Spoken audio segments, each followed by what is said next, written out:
కాపాడుకుంటా ఎన్ని సంవత్సరాలు బాప్తిజం తీసుకుని 10 సంవత్సరాలు అయింది, 12 సంవత్సరాలు అయింది.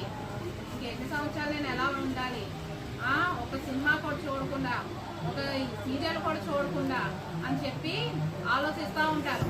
అదే పాపంలో పోవాలంటే పరుగులు తీస్తూ ఉంటారు. పబ్బులకి, డిస్కోలకి, తాగుడికి, లేకపోతే కనుక డ్రగ్స్కి. యవన వాళ్ళైతే యవన యూత్ అనే కాదు, ప్రతి ఒక్కరు కూడా తప్పుడు మార్గంలో వెళ్ళాలంటే ఎంతమంది పరుగులు తీస్తున్నారు.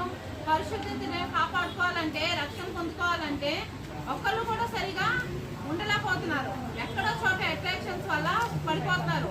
వాళ్ళు ఆలోచించట్లే దేవుడు మనల్ని ఎందుకు రూపించాడు, దేవుడు మనల్ని ఆయన స్వయంగా ఆయన అరిచేతులతో మనల్ని రూపించాడు కదా. మనం ఎందు నిమిత్తం మనం పుట్టాము, ఎందు నిమిత్తం మనము ఎలాగా దేవుని ఎలా మహిమపరచాలి, ఎలా కనపరచాలి అనేది ఆలోచించట్లే. పరుగులు తీస్తున్నారు తప్పుడు పనుల మీద, వ్యభిచారం చేస్తున్నారు. వాక్యం తెలుసున్న వాళ్ళు వ్యభిచారం చేస్తున్నారు, వాక్యం తెలియని వాళ్ళు కూడా అదే రూట్లో వెళ్ళిపోతున్నారు. తాగుడికి వెళ్ళిపోయి సీరియల్స్ చూస్తా, ఒక్క సీరియల్కే, ఒక ఎపిసోడ్కే దేవుడు తీర్చేస్తారా అని చెప్పి అంటూ ఉంటారు. ఒక్క సీరియల్ కాదు, ఒక్క ఎపిసోడ్ చూసినా సరే దేవుడు తీరుస్తాడు. ఏంటి పేర్లు బట్టో, క్రిస్టియానిటీ బట్టో, లేకపోతే అది కాదు.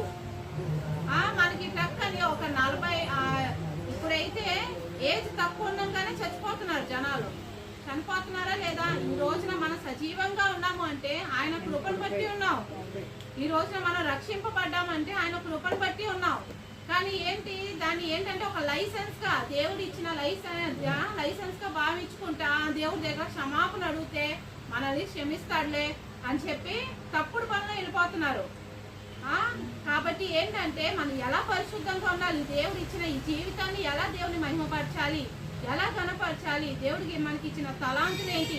సర్వ లోకము దేవుడి మాటకి లోబడుతుంది.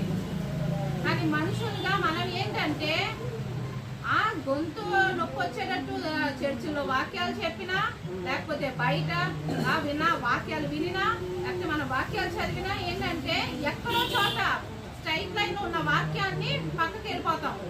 ఎందుకు? అమ్మో ఈ పరిశుద్ధతను కాపాడుకోవాలా, ఇప్పుడు చివరి దాకా అంతము వరకు రక్షణ కాపాడుకోవాలా, చాలా కష్టం, అది ఇది అనుకుంటా ఉంటారు. కానీ దేవుడు తీర్పు తీర్చినప్పుడు చాలా భయంకరంగా ఉంటుంది. ఇసుకలాగా రాలిపోతున్నాం.